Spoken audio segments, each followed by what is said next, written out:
ఈ ప్రాంతంలో అపారమైన సున్నపు గనులు ఉన్నాయి, పరిశ్రమలేమో కర్ణాటకలో ఉన్నాయి, లారీలేమో రోజు మన రోడ్ల మీద పోతే మన రోడ్లు పాడు చేస్తాయి, మన పిల్లలకు ఉద్యోగాలు రాలే.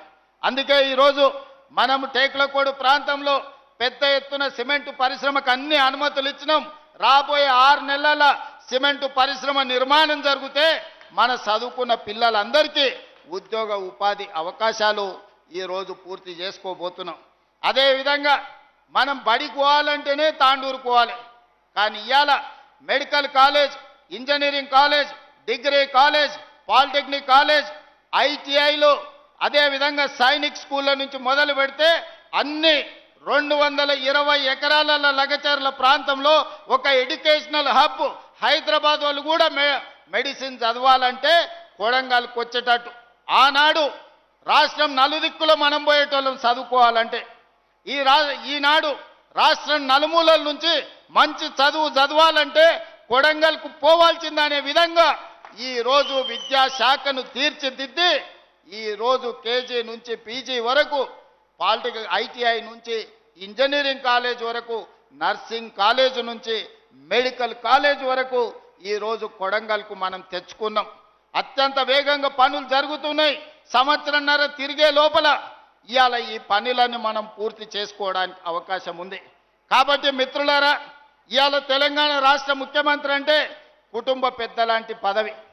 చిన్న వయసులోనే పెద్ద బాధ్యత నా భుజాల మీద పెట్టింది ప్రజలు, అదేవిధంగా మా నాయకులు అందరు కలిసి. కాబట్టి ఆడ కూర్చున్న వాళ్ళని కానీ చాలా మందిని పేరున ఊర్లో 30-40 మందిని పేర్లతో పిలిచేటంత పరిచయాలు నాకు ఉన్నాయి. ఎప్పుడు మిమ్మల్ని కలవాలని, మీ మధ్యలో ఉండాలని ఎప్పటికప్పుడు నాకు ఆలోచన ఉంటుంది, కోరిక ఉంటుంది. కానీ రాష్ట్ర స్థాయి సమస్యల్ని పరిష్కరించి రాష్ట్రం నలుమూలలో తిరిగే ప్రయత్నంలో కొంత సమయం కొడంగల్కు వచ్చే దాంట్లో కొంచెం వెనక ముందు అవుతుంది. మీరే కథానాయకులై గ్రామాన రాజకీయాలు పక్కన పెట్టుండ్రి. ఎన్నికలు వస్తుంటాయి, పోతుంటాయి. 75 ఏళ్ల నుంచి ఎన్నోసార్లు పోటీ చేసినాం. ఎన్నోసార్లు గుడెన్న గెలిచింది, లేకపోతే గడెన్న గెలిచింది. ఎవరు గెలిచినా అధికారంలో మనం లేకపోవడం వల్ల, కొడంగల్కు పెద్ద కుర్చీ లేకపోవడం వల్ల మనకు నీళ్లు తెచ్చుకోలేకపోయినాం, నిధులు తెచ్చుకోలేకపోయినాం, బడి తెచ్చుకోలేకపోయినాం, గుడి కట్టుకోలేకపోయినాం. మరి ఇవాళ మీ ఆశీర్వాదంతో పెద్ద కుర్చీ కొడంగల్కు కదిలొచ్చింది. మరి ఈ 10 ఏళ్ళు మీరందరూ కలిసికట్టుగా ఉండాల్సిన అవసరం ఉంది. మళ్ళా 100 ఏళ్ళు రాజకీయం చేసుకుందాం. 2034 వరకు మన కొడంగల్ నియోజకవర్గంలో రాజకీయాలు, గుంపులు, గ్రూపులు పక్కన పెట్టండి. మనం కలిసి కట్టుగా పని చేసుకుంటేనే రాష్ట్రానికి, దేశానికి ఆదర్శంగా కొడంగల్ని మనం తీర్చిదిద్దుకున్న వాళ్ళం అవుతాం. ఇవాళ దేశంలో ఒక నియోజకవర్గం ఎట్లా అభివృద్ధి జరగాలి అని అంటే కొడంగల్ పోయి చూసి రావాలి అని అనుకునేటట్టు ఉండాలి. గానే మా కిషన్ నాయక్ ఉన్నాడు, సార్ మా ఊరికి కరెంటు లేదు, సబ్స్టేషన్ ఇస్తే నీకు మంచిగా ఏంది యాటను కోసి దావత్ ఇస్తాను. మరి ఆయన ఒక సబ్స్టేషన్ కోసం ఎక్కడెక్కడనో తిరిగి కన్నోళ్ళ కాళ్ళు పట్టుకొని ఆయన తెచ్చిన.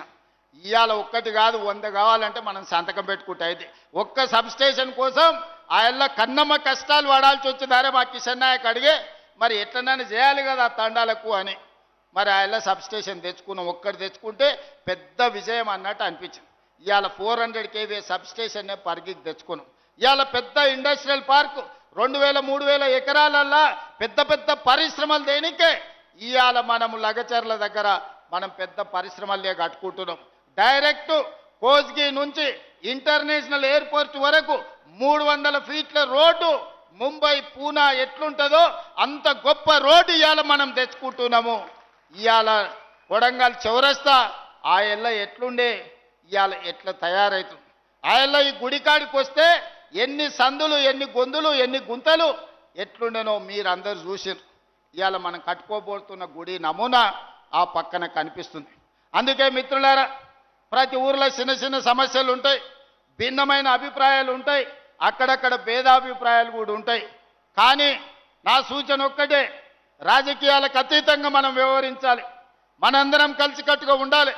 మీరందరూ కలిసికట్టుగా ఉంటే ఎన్ని 100 కోట్లైనా ఇవాళ మన దగ్గరికి తెచ్చుకునే పరిస్థితి మన చేతిలో ఉంది.